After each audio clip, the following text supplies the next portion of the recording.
अच्छा भैया गौर करी, आज बहुत ही खुशी के बात बा कि हमने के बरौली में सुनील भैया के स्टूडियो में रोवलो देखते बानी तूफान म्यूजिक वर्ल्ड जेकर जोड़ा ना हो। आज लाइफ में पहली बार हमरा पीके राठौर जी के दुगोला प्रोग्राम बा कैसेट के माध्यम से। आई 2020 ना हो, ये 5-5 ओवर का मैच बा, 10-10 के मुकाबला बा। हाँ वहू से कम तो ए एल्बम खातिर विशेष सहयोग कर रहल बानी। हमारा यहाँ के सानिध्य में हमने के एल्बम होता। नाल तबला प्लेयर हमरा प्रदीप शर्मा जी, हमारा मंजे मसीहा बाबू, बागी विजेंद्र जी और जनता बाजार अजीत आनंद भैया के गांव से हमारे सहयोग विशेष कर रहल बानी अशोक सिंह, जेकर बसतपुर में क्लिनिक बा, डॉक्टरी बा, दवा के दुकान बा। हमारा छपरा से रोमन सिंह डॉक्टर साहब, चमनपुरा से हमारा अरविंद बाबा नाल बात हो। तब आई गीत संगीत से आनंद लिहल जा, कोनो प्रकार के हमरा अच्छा बजावे वाला से कोनो प्रकार के गलती हो जाओ तो रोवा सब को ब्यास ना, एगो अपना घर के छोट छोट भाई सब माफ करो। सावरिया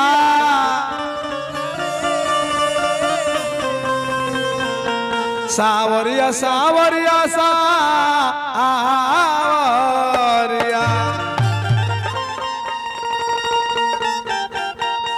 तब आई एगो भजन से सेवा। नाम रटते रहो जब तक तन में प्राण, कभी तो दिन दयाल की भनक पड़ेगी का।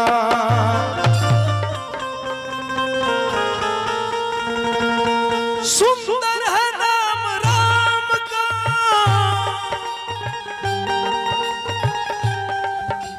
सुंदर है नाम राम का, सुमिरन तो कीजिए।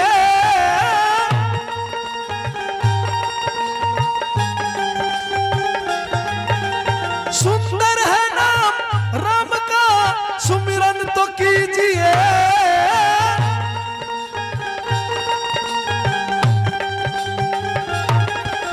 संतन के संग में बैठ के हरि नाम लीजिए।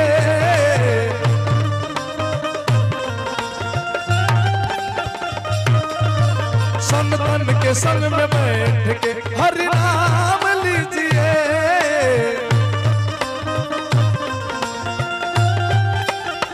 वाह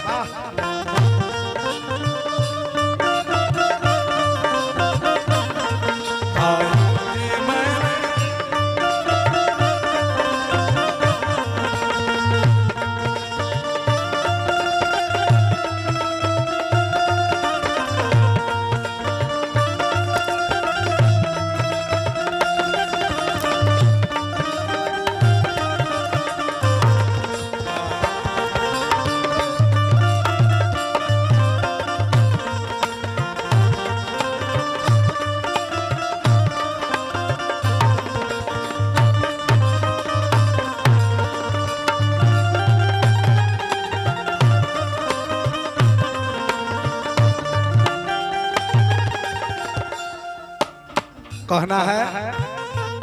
और हमारा रसूलपुर बजरहिया बाजार से हेमोपैथिक डॉक्टर साहब के भी विशेष सहयोग बा।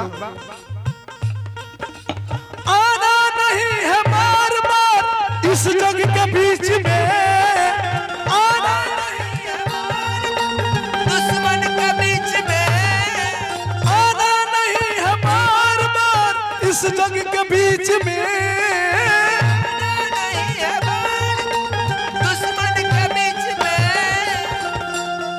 अरे रिश्ता तो मेरे राम से, अरे रिश्ता तो मेरे राम से अब जोड़ लीजिए।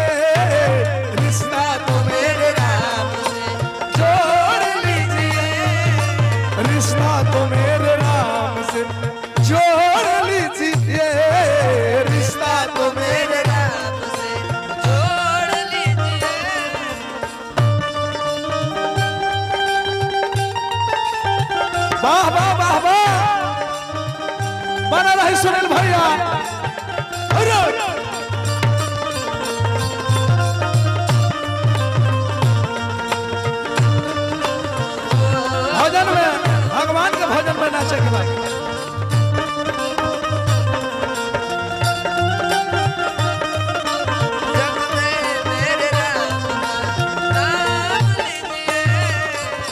भाई देखिए भजन पर खुश हो गए डॉक्टर नरेश कुमार जी, बहुत बहुत पुरस्कार देने का अधिनगर बरौली। प्रदीप यादव जी, खुशी मॉल खुशी मोबाइल, बहुत बहुत पुरस्कार भेजनी। भगवान से कहे कि यहाँ लोग कारोबार में दिन दुना रात चौगुना बढ़ा कहना है। भूला रहे हैं भगवान को पछताना पड़ेगा, भूला रहे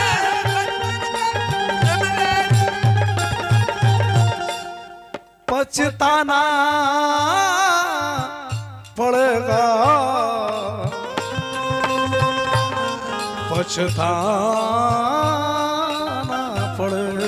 पड़ेगा, पछताना पड़ेगा। भूला रहे हैं भगवान को पछताना पड़ेगा,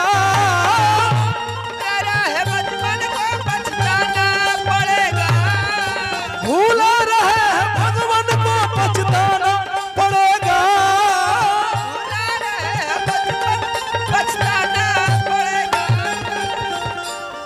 बस एक बार मेरा कहना, बस एक बार मेरा कहना सब मान लीजिए। सुंदर है नाम राम का सुमिरन तो कीजिए,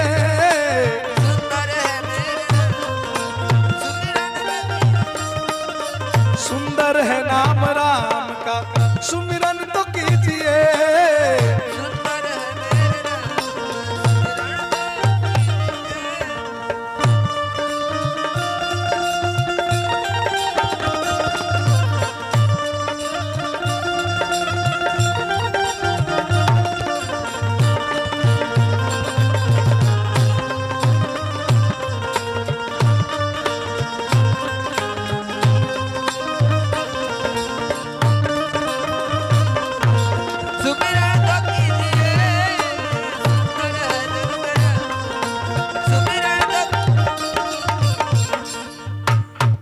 माननीय म्यूजिक डायरेक्टर शाहिद भाई के भी विशेष सहयोग बा। अगला एल्बम में वहां के भी आए और आराधना Janch Ghar Thana road Barauli, Arogyam clinic, mother care centre doctor Premsheela Kumari, post office के बगल में बरौली। बहुत बहुत पुरस्कार आई।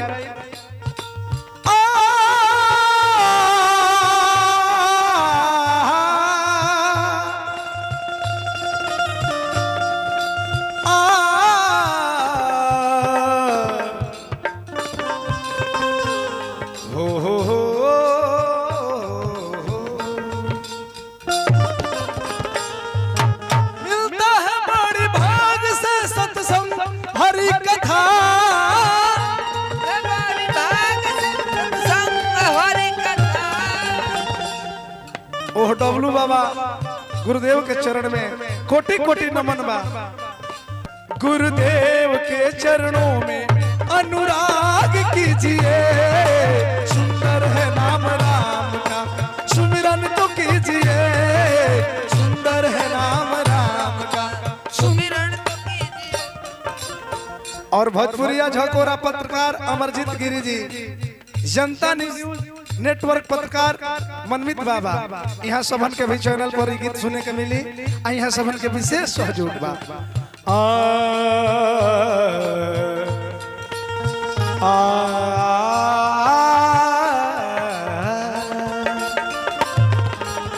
कहना है मिलता है बड़ी भाग से सत्संग हरि कथा,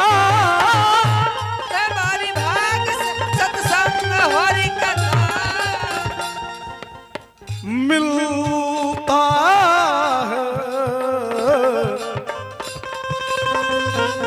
बड़ी भाग से,